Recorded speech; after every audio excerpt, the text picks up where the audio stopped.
Good morning અને જય શ્રી કૃષ્ણ. આપણે આવી ગઈ છે આપણી ફ્રેન્ડની દુકાને. જોઈ લ્યો તમે, આ છે આપણો જીગરી જાન ભાઈ વિદેશ મેર.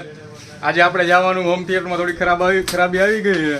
બાસ વાગતું નથી, ઘડીક વાગે ઘડીક નથી વાગતું. 10,000 રૂપિયા દીધા એમ. નબળું નથી, તમને બિલે બતાવી દઈશ. ઘરે જઈને હમણાં બતાવું તમને 2 મિનિટ. બટકાઈ ગયા ટૂંકમાં. આ પનોતી જાય ને એટલે આવું જ થાય. પનોતી ભાઈબંધ રાખો ને એટલે આવું જ થાય. આમ ફોન કેમ નતો ઉપાડતો? એટલે એ બધું કામ પછી કરે. હાલ રાજકોટ જવું ને, મારું હોમ થિયેટર છે ને, એમાં બાસ નથી વાગતું. ઘડીક વાગે ને ઘડીક નથી વાગતું. બતાવવા ક્યાં? સારું હાલ તો દોસ્તો, આપણે આવડવા છે હોમ થિયેટર. તમને કીધું લઈ જવાનું છે રાજકોટ. બાસ ખરાબ થઈ ગયું છે, વોરંટીમાં જ છે. 2 મહિના જ થયા છે. પ્રાઇસ જોઈ લો તમે, 500. આપણે આવું બટકાઈ જાય. ગમે એ વસ્તુ નવું લઈ આવું ક્યાંક થાય. પેલા આપણે એનર્જી ડ્રિંક લઈ લઈએ આપણી, પછી આપણે જાય. ચલો લાવી તો 3 પાર્સલ. ઇકો લઈને આપણે જઈએ હોમ થિયેટર ચેન્જ કરવા. આ તો બાપુ આપણી ગાડીમાં બેસી ગયા. બાપુ સ્કોર્પિયોને બદલે તમે ઇકોમાં કા બેઠા? તમારે બદલાવીને લેવું? બદલાવું? ના ના, સ્કોર્પિયો ને જો તો એમાં ડીઝલનું વેરિયન્ટ જ ન. હું આ ડીઝલ આવે પેટ્રોલ આવે એમાં? ડીઝલ નો પોય રેવા દો. ભલે પડ્યો ઇકો જિંદાબાદ ગેસ વાળી. બાપુને પણ ભેગા લઈ લીધા. હોમ થિયેટર એમ કે હું નટ કરી દેવું તો રદ થઈ જાય છે. કોઈક એવી માનતો ભેગું જોઈએ. શું કે બાપુ? હા એમ હાલી જ જવાનું થાય ના છે.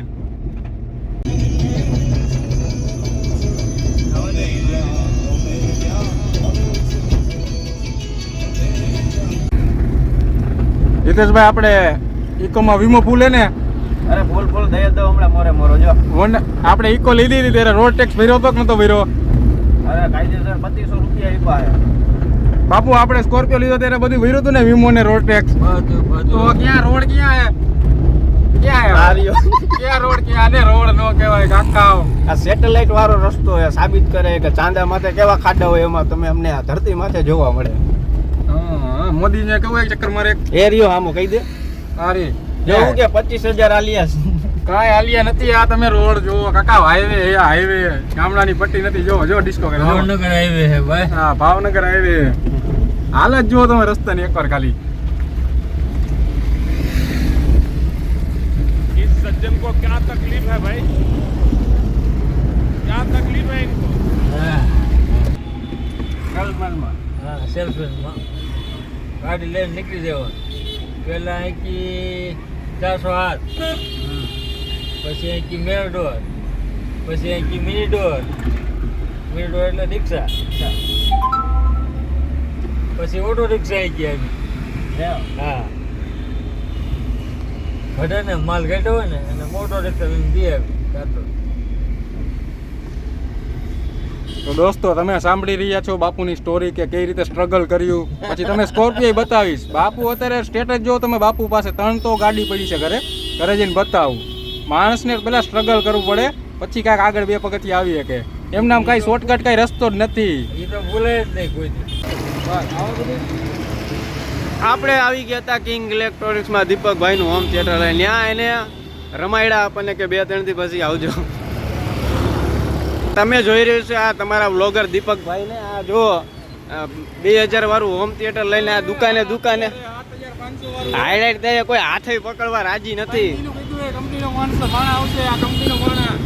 હવે 200 રૂપિયાનો ખર્ચો એને ભાઈ સર્વિસમાં મૂકે. ભાઈ આને કોઈ સમજાવો.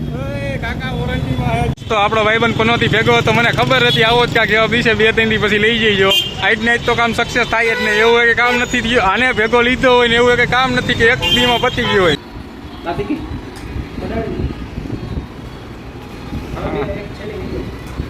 અમારે સાથે નહીં એવું આવે. ભાઈબંધે આજ ગુગરા ખવડાવી દીધા હે. કીધું તો નાસ્તો કરાય. તો દોસ્તો, આપણે ઈશ્વરભાઈના ગુગરા ખાઈ લીધા હે. મારા ભાઈબંધને ખવડાવી દીધા હે. ભેગા લઈ આવ્યા તો આપણે નાસ્તો તો કરાવી, પાર્ટી પણ ખવડાવી દઈ. હવે જે મજા આવી 1 નંબર આવે ગુગરા. તમે પણ આવજો ખાવા કોક દી.